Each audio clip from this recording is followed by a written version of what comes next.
Paz do Senhor, irmãos. Tudo bem com vocês? Eu espero que sim. Aqui está tudo bem também com a gente. E hoje eu estou aqui para falar com vocês sobre a nossa lição, da Escola Bíblica Dominical. Quero agradecer aqui também já o Franklin, que nos deu essa oportunidade, o pastor Lázaro também, que sempre está apoiando aí esse trabalho, E em tempo de quarentena, tivemos que fazer diferente. Então hoje nós vamos falar de um assunto, Você vai assistir da sua casa, e um assunto um tanto quanto atual, um tanto quanto pertinente, um tanto quanto interessante, porque fala sobre os ministros, Inclusive, o tema da nossa lição é: devemos honrar os ministros de Deus. Devemos honrar os ministros de Deus. Eu queria convidar você, neste momento, antes de começarmos esta lição, para que você fizesse uma oração. Talvez tenha mais de uma pessoa aí do seu lado assistindo este vídeo. Vamos fazer um momento de oração, um momento de reflexão. Curva sua cabeça, feche os seus olhos e vamos orar a Deus. Senhor, nós te louvamos, nós te agradecemos por esse dia. Eu te exalto porque o Senhor é bom, porque o Senhor é um Deus poderoso, o Senhor é um Deus maravilhoso. Que esta palavra entre nos corações, que o Espírito Santo fale aos corações, abra os nossos ouvidos espirituais, para que o Senhor, Pai, venha falar conosco aquilo que nós precisamos ouvir da tua parte, e não o que somente queremos ouvir. Em nome de Jesus, usa-me como um instrumento para levar a tua palavra. Em nome de Jesus, amém. Amém. Quero convidar você a abrir a sua Bíblia em Efésios 4, versículo 11. Pegue sua Bíblia aí, para que possamos juntos também aprender a palavra de Deus. É o nosso versículo-chave e nos diz assim: e ele mesmo deu uns para apóstolos, e outros para profetas, e outros para evangelistas, e outros para pastores e doutores. O pensamento da nossa lição, ele diz assim: precisamos honrar os ministros de Deus, para que a bênção esteja sobre a nossa casa. A nossa leitura bíblica principal se encontra em Êxodo 3, do 1 ao 10, tá? Você que pode abrir a sua Bíblia, deixe já aberta aí. Mas antes eu quero começar lembrando a todos de algo muito importante. 3 coisas importantes que precisamos saber após esta lição. São elas. Primeiro, precisamos saber que o ministro, do ponto de vista espiritual, é aquele que exerce um ministério eclesiástico. Segundo, ver em Moisés como proficiente ministro, posto que ele liderou, ensinou e conduziu o povo à terra prometida. Terceiro, entender que, obedecendo, amando e honrando os verdadeiros ministros de Deus, estaremos honrando a Deus. Então, vamos entender primeiro o significado da palavra ministro, tá? Eu trouxe aqui um significado para a gente aprender também. Olha só, o ministro é o servidor público a quem o chefe mais importante de uma nação confia a administração de um dos seus ministérios. Religião. No conceito de ministro, na religião, é um membro ordenado de uma igreja cristã, normalmente um pastor, responsável pelo cuidado pastoral do povo. Na esfera jurídica, é um nome usado para tratar alguns dos juízes que fazem parte de tribunais federais, ministros do Supremo.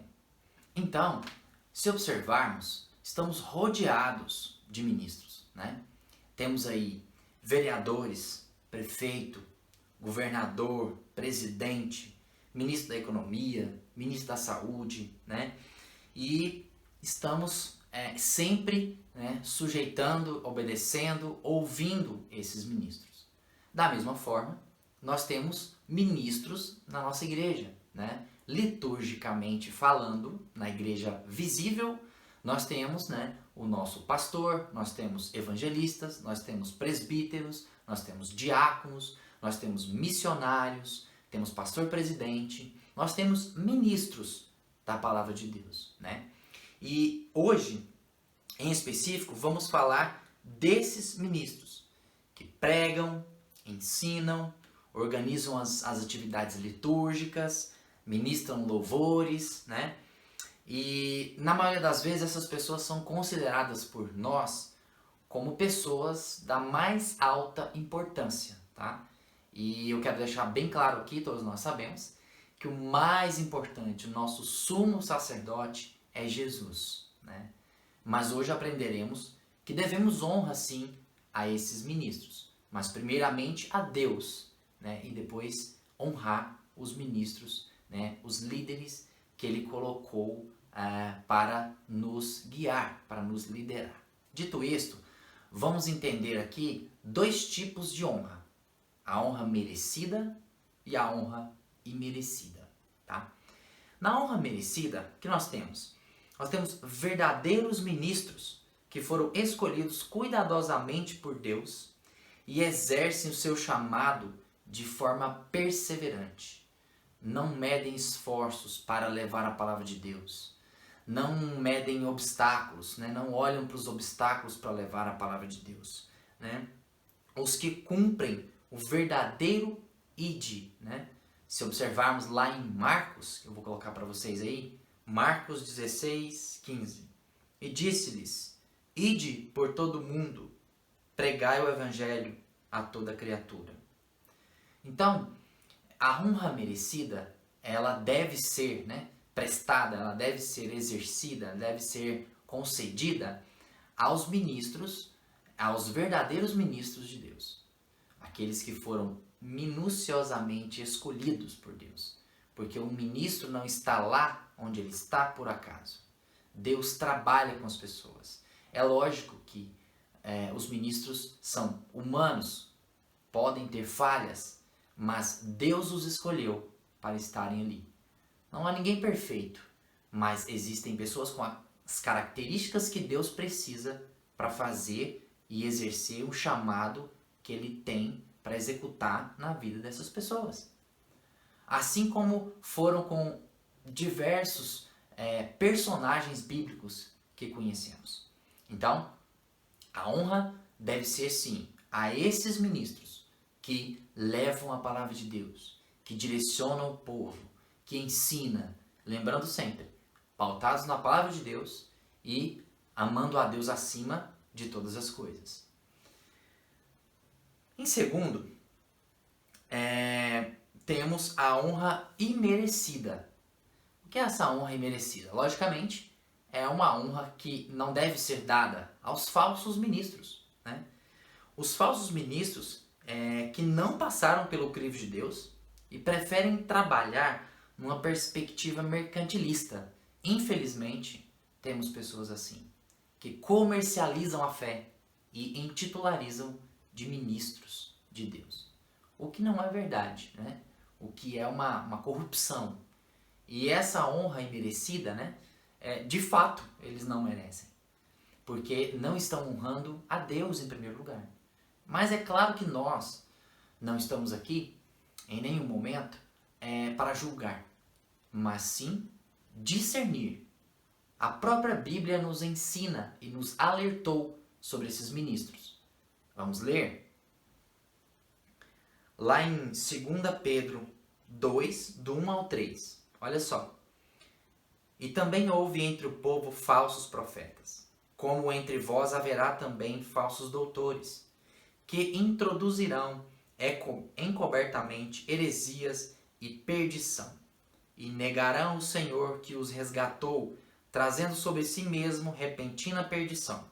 E muitos seguirão as suas dissoluções, pelos quais será blasfemado o caminho da verdade.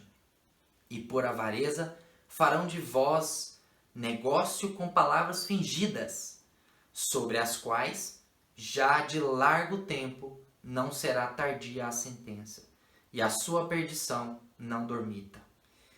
Então, a Bíblia já nos alerta sobre essa questão dos falsos doutores, falsos ministros, né, e falsos ensinadores. E nós devemos ter esse discernimento. E sempre lembrando que a autoridade superior é de Deus. E esses ministros que normalmente desobedecem a Deus são pessoas que geralmente não estão dispostas a viver e enfrentar as dificuldades que o cargo de um ministro requer. E nós sabemos muito bem que não podemos ser ministros por ser. Não podemos levar de qualquer maneira o papel de ministro. A Bíblia mesmo nos dá direcionamentos sobre um verdadeiro ministro. Vamos ver? Olha aí.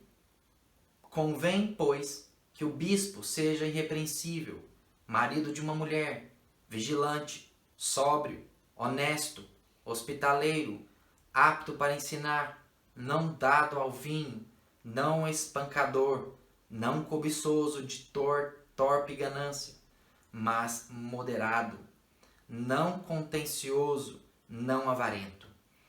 Isso está lá em 1 Timóteo 3, versículos 2 e 3. Observe que existe um crivo, existe uma forma que Deus agrada, um ministro de acordo com o coração de Deus. É claro que, infelizmente, vemos ministros aí que não honram isso, né? E aí nós devemos lembrar o seguinte, que toda autoridade, ela procede de Deus, mas nem toda segue os seus caminhos. E nós vemos isso na Bíblia também, através de histórias, através de lições que Deus cuidadosamente separou para que pudéssemos estudar hoje, para que pudéssemos ler hoje e aprender mais da palavra de Deus. Mas vamos então partir agora para entender o que é essa honra. Nós já vimos os ministros, os verdadeiros ministros, já vimos os falsos ministros e o tempo todo falamos da honra. Mas o que é essa honra, né? O que seria honrar? Honra é o autorrespeito ou estima mostrada a uma outra pessoa ou recebida dela, ou ainda uma demonstração de tal respeito, reconhecimento de valor. Então, uma honra, ela pode ser demonstrada com atitude de palavra, até de um pensamento. Mas toda verdadeira honra tem origem no coração. Então eu também não estou aqui, nós não estamos aqui para julgar se você está honrando ou não. Até mesmo porque isso nasce no coração. E nós não conseguimos ver, eu não consigo ver, meu irmão não consegue ver, você não consegue ver o meu, o que está lá no interior. Mas Deus, Ele vê e Ele sabe se nós estamos honrando ou não. E por isso que precisamos honrar, né? Precisamos honrar os ministros de Deus. A autoridade vem de Deus. Neste tópico, vamos falar agora sobre a nossa leitura bíblica principal, que é a história de Moisés. Sabemos dessa história, eu creio que você já leu essa história, mas é uma história que nos ensina, é uma história que nos inspira, é uma história que nos traz lições de aprendizado grandiosas, né? Uma delas que nós vamos tratar hoje é o fato de Moisés ter sido um grande ministro de Deus. Deus separou ele, trabalhou com ele, preparou para que ele estivesse à frente ali do povo, para falar com o faraó, né? Deus ali levou um ajudante para ele, que foi Arão. Eu separei uns trechos da história de Moisés para relembrarmos.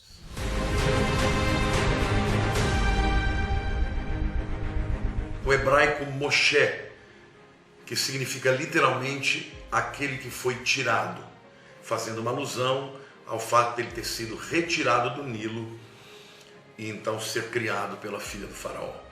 Moisés nasceu na terra de Gósen.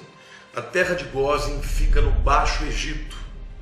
E ele nasceu já no final de um período de 400 anos, quando o povo de Israel estava escravizado no Egito.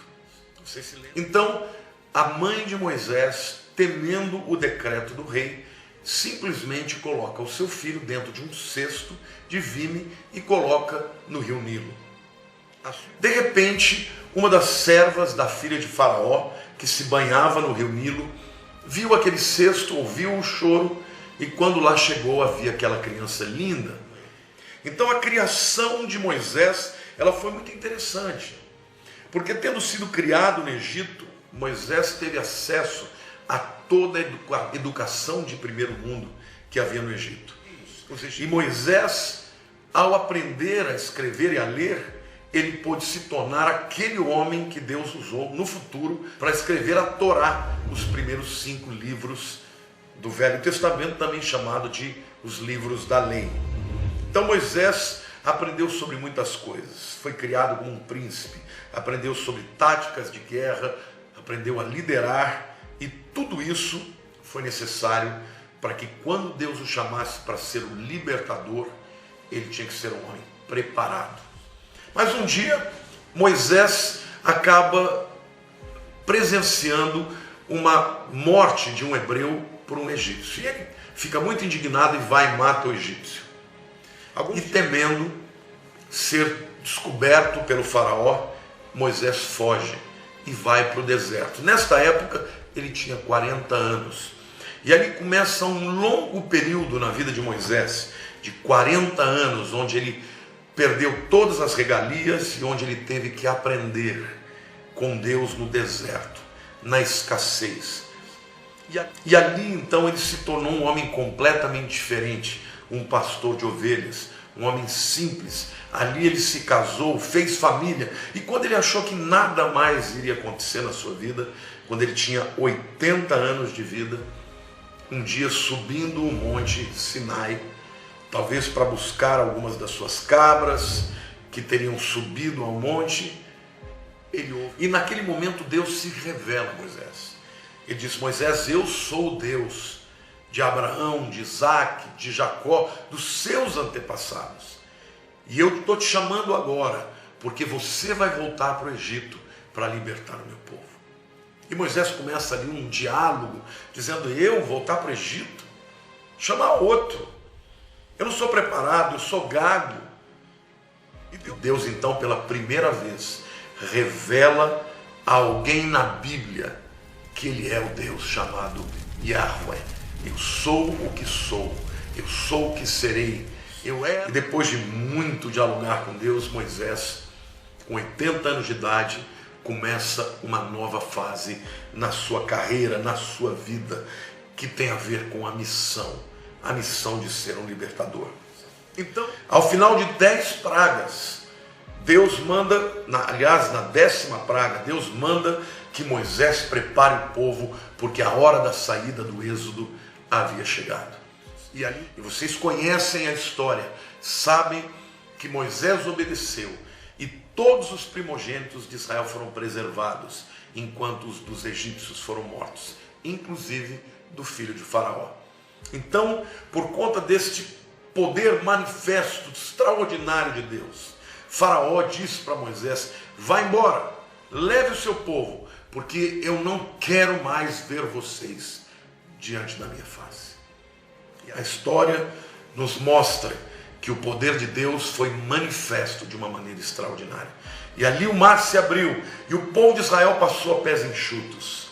E depois os exércitos egípcios entraram na perseguição. E quando o último hebreu atravessou o mar se fechou e todo o exército de Faraó foi destruído e morto, manifestando assim o poder extraordinário do Deus de Moisés. Observem que Moisés foi um grande líder e ele libertou o povo da escravidão guiado por Deus. É claro que Moisés teve problemas, é claro que ele era imperfeito, mas o que fez a diferença na vida dele era o contato direto com Deus, era o relacionamento com Deus, era a obediência a Deus. Em diversos momentos a gente vê Moisés falando: Senhor, eu não sou capaz, eu não vou conseguir fazer. E Deus sempre ali dando a ordem para ele, direcionando Moisés e ele sempre obedecendo. Então, essa autoridade, ela vem de Deus. Ela não é do ser humano. Ela não é que o pastor fez um curso de autoridade. Não é que o ministro fez um curso de autoridade. Não é que o ministro de louvor fez um curso de oratória, autoritarismo ali. Não é isso. A autoridade vem de Deus. E nós devemos entender e reconhecer isso. Observe também que em algumas etapas da vida de Moisés, observamos o quanto Deus cuidou dele para que ele estivesse exercendo o chamado necessário. Lá em Êxodo 2:3, Moisés é um bebê e é colocado no cesto, no rio. Então, olha os perigos que isso poderia... que ele correu, na verdade. Olha o perigo que ele correu. E Deus ali esteve protegendo. Lá em Êxodo 2:9, Deus já providenciou alguém para cuidar de Moisés. Né? Lá em 2:15, o faraó procurou matar Moisés, porque ele tinha entrado numa briga também, tinha matado uma outra pessoa. E o faraó começou a perseguir e ele teve que fugir. E depois que Moisés fugiu, Deus também providenciou mais um lar, mais uma família para acolher. E ali foi quando Deus deu uma esposa para ele, deu uma família para ele e deu um sogro maravilhoso, né, que cuidou dele ali, acolheu ele, enfim. E depois Deus fala com Moisés. Esses principais acontecimentos que eu separei aqui mostram o quanto o ministro ele é preparado, o quanto Deus zela por selecionar o ministro. E a partir daí, Deus começou a falar com Moisés, Deus deu poderes a Moisés, Deus deu autoridade, encorajou ele, Deus preparou ele para que junto com Arão eles retornassem para o Egito e fossem exercer aquilo que Deus lhe ordenou. Então, depois disso, que Deus fala com Moisés, que Deus dá as orientações para ele falar com o faraó, ele vai, fala com o faraó e observe que várias vezes Moisés volta, fala com Deus, teme alguma coisa, o povo murmura e Moisés volta de novo para falar com Deus. Isso, como eu disse já anteriormente, é uma característica de um verdadeiro ministro de Deus, aquele que está em contato com Deus. E daí vieram as pragas e veio a libertação e todos nós sabemos o desfecho dessa história. Algumas outras características eu quero deixar aqui para vocês, para nós refletirmos. E essas características da história são aquelas pessoas que murmuraram durante todo o trajeto. Aquelas pessoas que desacreditaram durante todo o trajeto. Que nós, hoje, não sejamos essas pessoas que não acreditam nos nossos ministros, que não acreditam em Deus, primeiramente, e não honram os nossos ministros. Moisés tinha uma missão, ele sabia do seu chamado, é lógico que ele era humano e que ele sempre estava em comunicação com Deus, porque a sabedoria não vinha dele, o direcionamento não vinha dele, ele não tinha egocentrismo, ele não tinha aquele achismo de que eu vou direcionar o povo, eu vou libertar, eu vou dar o direcionamento. E aí Deus mostra o poder dele para com o povo, mesmo as pessoas murmurando e reclamando. Deus cuida durante o dia, Deus cuida durante a noite. E Deus conduz esse povo sob a liderança de Moisés. E o que eu quero destacar aqui é que nós devemos obedecer sempre e acreditar em Deus e nos ministros. Estamos passando por um momento complicado na humanidade, um momento difícil, um momento de pandemia, um momento de calamidade na saúde, um momento de extrema sensibilidade. Então, precisamos ouvir a voz de Deus neste momento e depois honrar os nossos ministros e ouvi-los também, porque quem obedece e acredita está honrando os ministros. E se nós estamos honrando os ministros, estamos honrando a Deus. Outro ponto que eu queria destacar é que, na verdade, a honra ela é muito parecida com o amor ao próximo. E aqui é fantástico a Bíblia nos ensinando que essa honra ela remete ao amor ao próximo. Quando eu honro meu ministro, eu estou amando o meu próximo. Eu estou exercendo de compaixão para com ele. Eu estou ajudando ele em alguma necessidade, alguma fragilidade. E amar ao próximo é um dos principais mandamentos que Jesus nos resumiu. Amar a Deus sobre todas as coisas e ao próximo como a ti mesmo. Então, esta é a verdadeira mensagem da nossa lição de hoje. Se honrarmos aqueles que ocupam posição de autoridade sobre nós, receberemos a recompensa da parte de Deus. E ao mesmo tempo que eu estou honrando, eu estou amando e ajudando o meu ministro, o meu líder, a cumprir o chamado de Deus. Então, esta é a mensagem para esta manhã. Que Deus fale mais ao seu coração. Que Deus cuide de você e de sua família neste momento difícil que estamos passando e em todos os outros. E que você possa reconhecer, obedecer, dar honra aí no seu coração, na sua casa, aos nossos ministros, aos nossos pastores, aos nossos líderes e, é lógico, primeiramente a Deus. Estejamos juntos, vamos orar uns pelos outros, vamos falar mais com Deus para que possamos passar por este momento e no final dar a glória, dar a honra a quem merece a honra, que é o nosso Deus Todo-Poderoso. Para concluir, quero deixar mais uma reflexão sobre a história de Moisés, que é o momento onde eles estão ali guerreando com os amalequitas. E Moisés mostra ali uma posição de um verdadeiro líder, onde ele intercede pelo povo, pelos guerreiros. E a mão dele, enquanto a mão dele estava estendida, eles estavam ganhando. Se a mão dele se abaixava, eles começavam a perder. E aí foi onde Arão e Hur souberam honrar o seu ministro. E colocaram ele sentado ali numa pedra, né? E ambos seguraram seus braços de forma que mantivessem estendidos.